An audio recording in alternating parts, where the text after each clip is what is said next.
जिला अध्यक्ष रही हैं, और सारे भाइयों व बहनों आप सबको जय श्री राम। आज जो प्रेस वार्ता रखी गई है, जिसको हमारी बहन निताशा जी संबोधन करेंगी, वो लाडली योजना जो हमारी सीएम साहब ने चलाई है हरियाणा में, उसके बारे में विस्तृत जानकारी देंगी।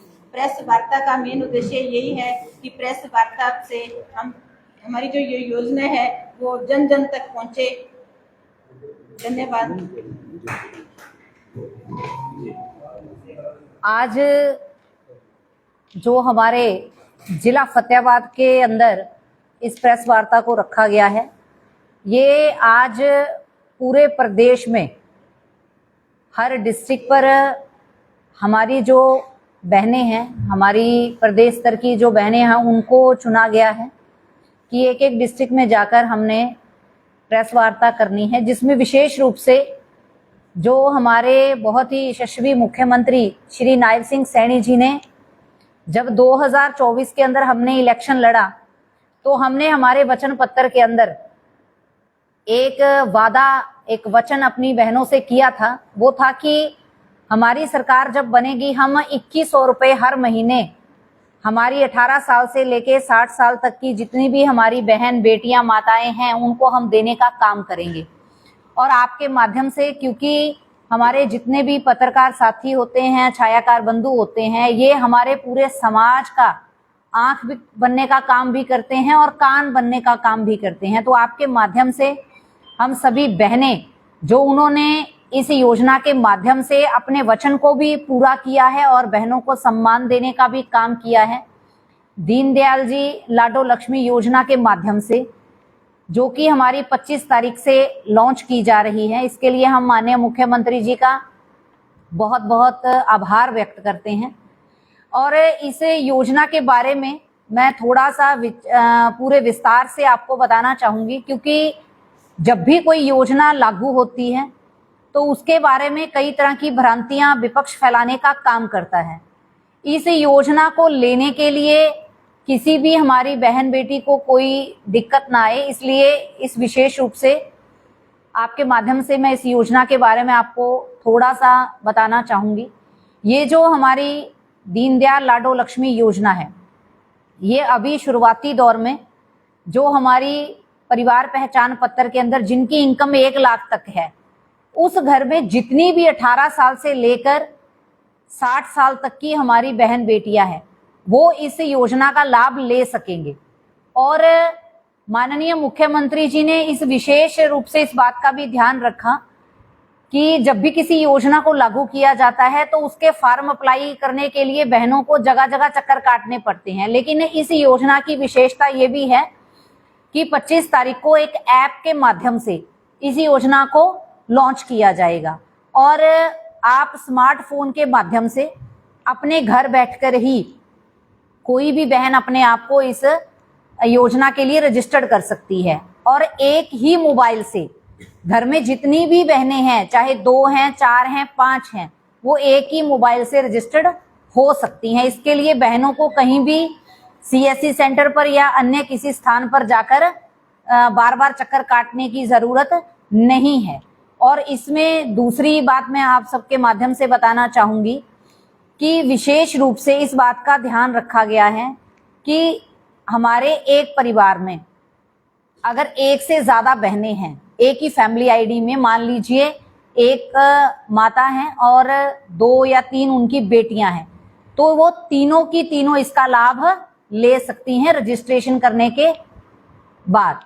और इसमें अभी जो हमारा पहला चरण लिया गया है, उसमें 1 लाख तक की आया को इसमें डाला गया है, क्योंकि आप सब भी जानते हैं और हम सब भी अच्छे से समझते हैं कि जब भी किसी योजना को लागू किया जाता है तो उसके ऊपर सरकार के ऊपर भी एक बहुत बड़ा बजट भी चाहिए होता है। हालांकि मुख्यमंत्री जी ने पहले ही इस योजना के लिए 5000 करोड़ का बजट पहले ही रख लिया गया था, और ताकि इस योजना को जब हम लागू करें तो एकदम से हम इस योजना को जब लागू करें किसी तरह की कोई दिक्कत परेशानी ना आए। इस योजना के माध्यम से हम सब बहनों से भी यही अनुरोध करेंगे कि जब आप अपने आप को रजिस्टर्ड करें, आपके आस पड़ोस में अगर कोई भी बहन ऐसी है जिसके घर में स्मार्टफोन ना हो, अब अदरवाइज तो आज के टाइम में ऐसा कोई घर नहीं है जिसमें स्मार्टफोन नहीं है। फिर भी अगर ऐसी कोई दिक्कत आए तो आप एक दूसरे को रजिस्टर्ड करके इस योजना का लाभ लेने के लिए उनकी सहायता करें।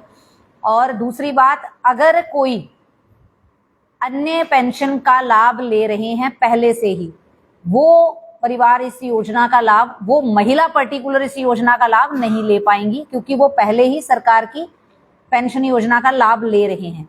18 साल से शुरू होकर 60 साल इसलिए रखा गया है क्योंकि 60 साल के बाद ऑटोमेटिक ही हमारे हरियाणा के अंदर वृद्ध पेंशन योजना के माध्यम से वो अपना लाभ ले सकती हैं।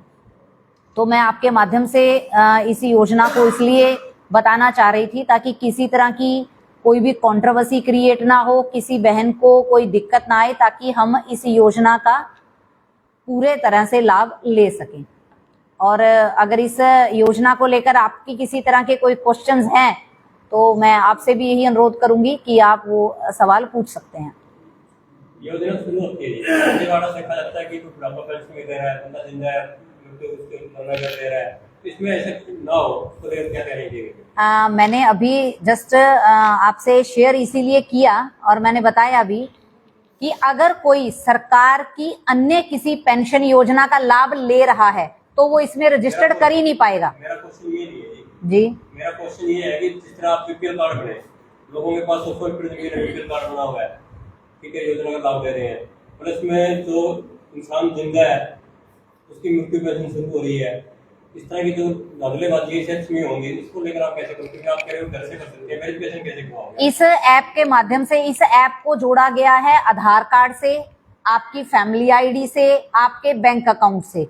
और अपने हम सबको ये पता है कि फैमिली आईडी को आज हर एक चीज से कनेक्ट कर दिया गया है, और कनेक्ट करने के बाद उसकी पूरी डिटेल एक फैमिली आईडी के माध्यम से ही, जब भी हम पोर्टल पे किसी फैमिली आईडी को डालते हैं तो उसकी पूरी लिस्ट सामने आ जाती है कि इसके परिवार में कितने सदस्य हैं, कौन किस फील्ड में काम कर रहा है, उसकी इनकम कितनी है, वो सारे सोर्सेस फैमिली आईडी के माध्यम से सामने आ जाएंगे। लेकिन फिर भी टेक्निकली इस ऐप को बहुत स्ट्रांगली रखा गया है। पर आपको भी पता है, हमें भी पता है भी, जब भी एक योजना लागू होती है, इसीलिए इसका फर्स्ट चरण लॉन्च किया गया है।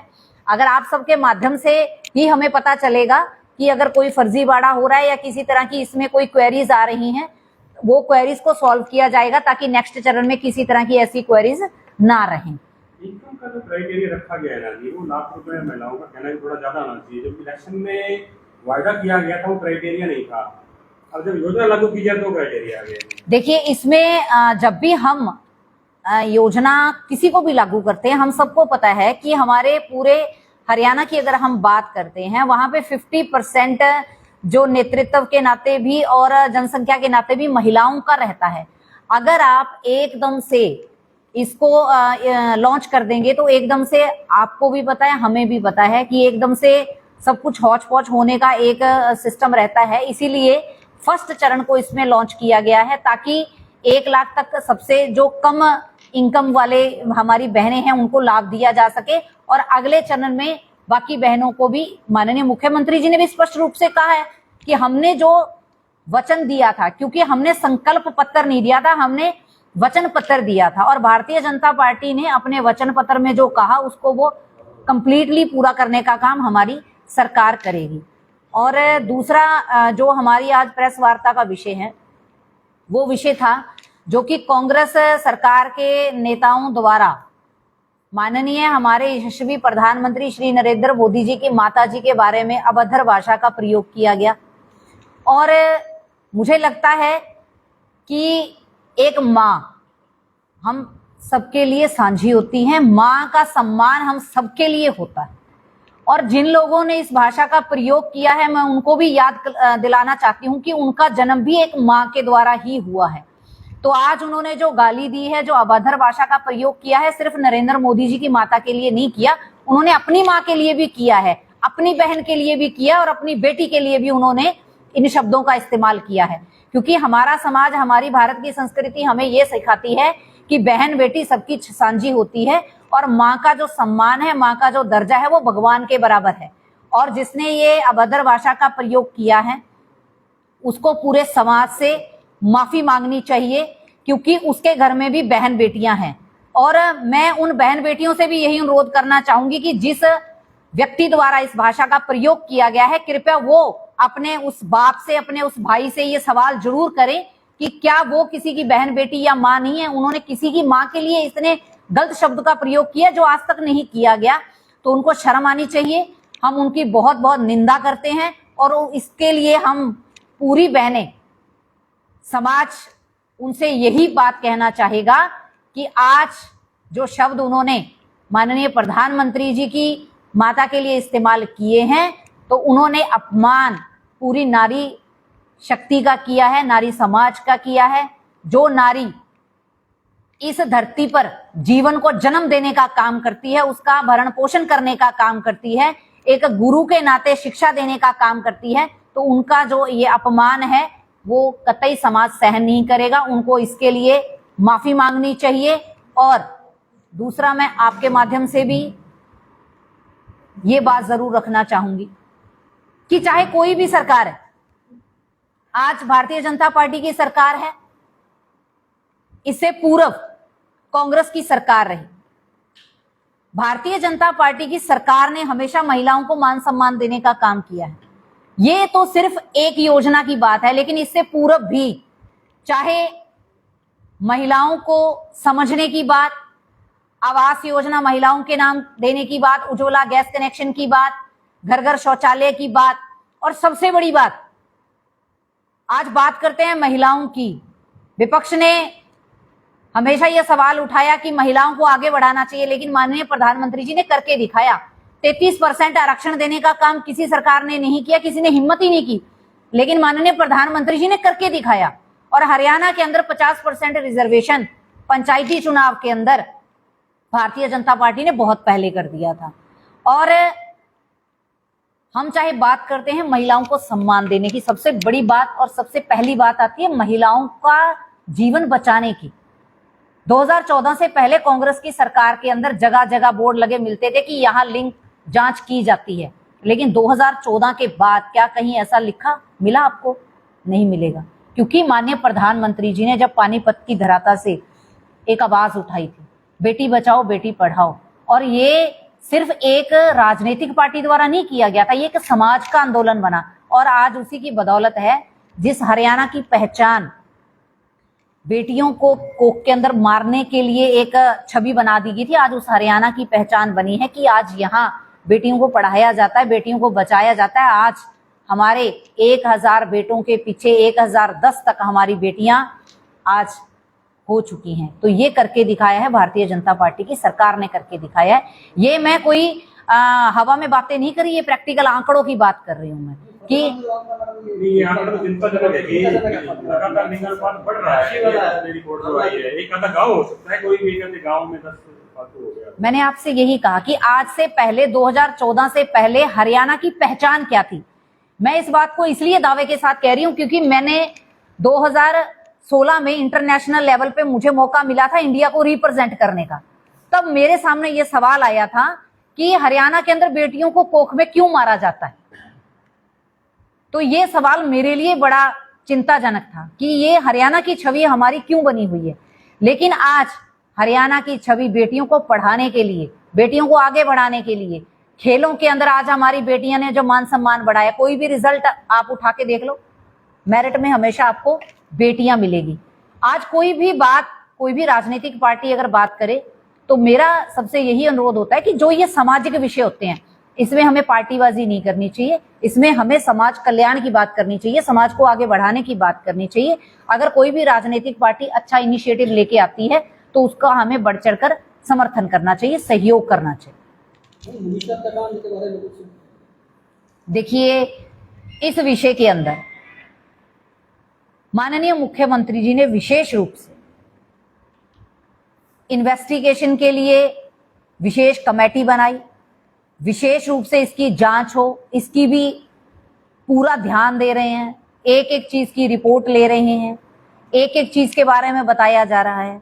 तो मुझे लगता है कि जब भी कोई ऐसी घटना होती है या ऐसा घटनाक्रम जब भी हमारी बहन बेटियों के साथ होता है तो समाज को एकजुटता के साथ काम करना चाहिए, ना कि एक दूसरे के ऊपर तंज कसना चाहिए या कमियां निकालनी चाहिए। हम हमारे समाज को कैसे बेहतर बना सकते हैं, इसके ऊपर हमें चर्चा करनी चाहिए, ताकि बहन, बेटी, माँ ये सबकी है, किसी राजनीतिक पार्टी की नहीं है, किसी एक व्यक्ति की नहीं है। तो हमें सोचना पड़ेगा, तो एकजुटता के साथ सोचना पड़ेगा, तभी हम वसुदेव कुटुंबकम की जब बात करते हैं तभी हम उसको साक्षात कर सकते हैं, तभी हम भारत को सोने की चिड़िया बना सकते हैं।